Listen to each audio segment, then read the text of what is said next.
Hi everyone, welcome to my channel. My name is Bukle and I'm happy you're here once again. Today I will be talking about Wirecard. Yes, that's the hot topic right now in the space of investment, in the investment world. Okay, and basically not just Wirecard, but I'm asking the question, is Wirecard a victim or are they the mastermind in this scandal? I want to know as an investor. All right, so come with me as I quickly go through the facts or the information that we have, and then share with you what are my own concerns as someone who is interested in topics like this. All right, so the basic fact is that we know that Wirecard is currently in the middle of a 1.9 billion euro scandal, which they could not account for in their balance sheet. And please note that this 1.9 billion euros makes up like 25% of their total balance sheet. Yes, look at it here on the screen. This was gotten from their website.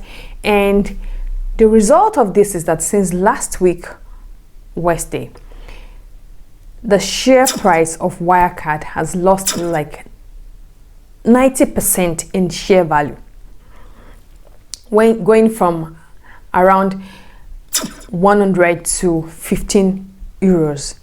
That's a lot of money at once within 3 days.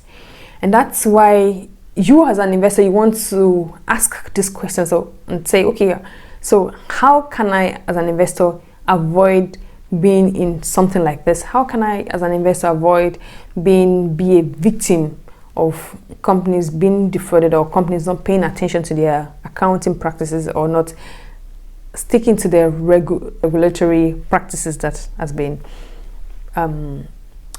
recommended to them?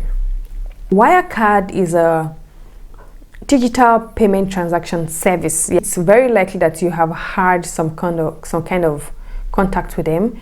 If you use online services to pay, or you use your phone to pay, or you use even your card POSs to pay. So at the background is the service of Wirecard, ensuring that the retailer is able to collect his or her own money. And that's why the technology Wirecard has, or the business model of Wirecard, is very interesting for investors, right? Because retail will continue to be retail. People will keep buying things, and the retailers will want to collect their money, and they will need, and in a digital world, they will need a digital platform that can enable them to even collect their money faster or process their payment faster. And Wirecard is one of the companies in the global community driving this initiative, driving these services. Wirecard was founded in year 1999, so they are like 21 years now, and they were listed on the Deutsche Börse in 2005. So they've been around for a couple of times. They're not just an overnight success story. And in 2018, as of 2018, where their current share price was at the peak, they were like the most fascinating, let me use that word, most fascinating company in the DAX, right? So they're admirable. They're admirable. But what happened? So how did they get here? Normally, companies, after the financial year, they have to like make especially if they're publicly traded, they have to make it public, their financial results public. And then they got their Ernst & Young, which is their auditor, to sign off what their account, and Ernst & Young said no, they're not going to sign this because they do not agree to the claims Wirecard had in that financial statement. And there were a lot of back and forth. It was in the news, it was dropping here and there and there. And then they engaged KPMG, also one of the big fours like Ernst & Young, to do a second audit. And then the result of the audit came saying that, truly Wirecard cannot account for this 1.9 billion euros. And that's where the whole thing got eaten up, right? Because then the CEO came, so they claimed that this 1.9 billion euros was in a trustee account, in a fiduciary account in two top Philippine banks, BPO and BPI. And these two Philippine banks said, no, we don't know you. you're not our client, you don't have this money with us. And even the Philippine Central Bank came out to say, I think on Sunday, saying this money was never entered our economy. Okay, and that's a big blow. And then Wirecard then said, okay, there is high probability that this money was not there. So the case is, okay, so why are you just coming out to say there's high probability? So that's why the question is, did they intentionally do this, or were they scammed by some people who gave them certificates for this fiduciary investments? And that's the question in the mind of investors generally. All right, so how does this apply to you as an investor? It applies to you as an investor to say that, at least for me, my lesson learned is that I should be more careful about where and how I invest. I shouldn't just invest and go to bed and sleep, which means you need to keep reading up about the companies you have invested in. And that's because last year I read in Financial Times about some book padding stories about Wirecard, and I think that time I was thinking, okay, I need to up my game in terms of investing, and I actually thought about fintech and Wirecard. Of course, Wirecard was one of the companies I thought, okay, I would maybe check out. And when I read those stories, I had a second thought of probably doesn't make sense for me to invest in them.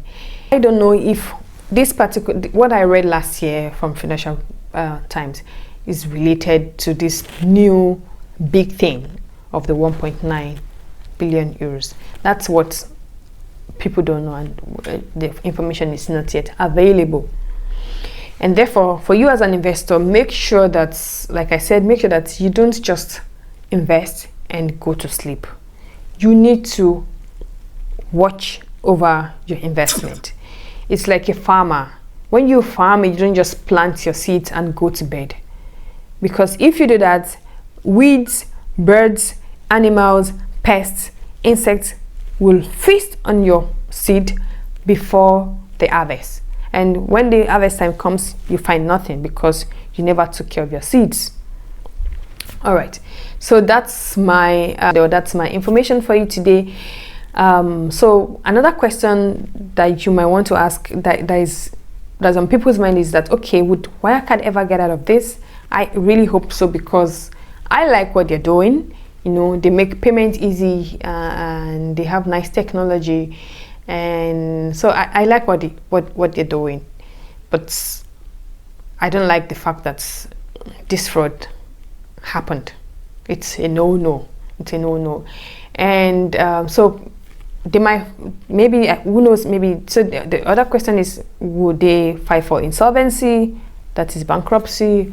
Would they get some big money bags that can buy them out and put proper structures in place so that they do the business is right? And I also read that the big banks who has offered them before credit lines might not, break the credit lines because they want them to keep existing, because of course it's a whole ecosystem of businesses working together.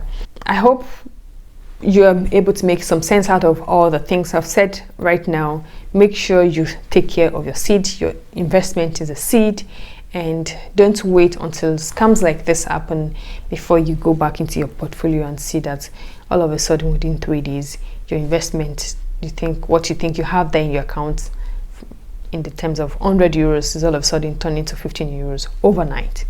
All right, guys, thank you for listening today. If you like this, please drop me a like. Also, don't forget to subscribe in case so that next time when I post a new video, you get alerts, and especially click on the notification button, because with the notification button I get to send you a message saying, hi there, there's a new video online. Okay, until next time that I would see you or you would hear me, bye bye.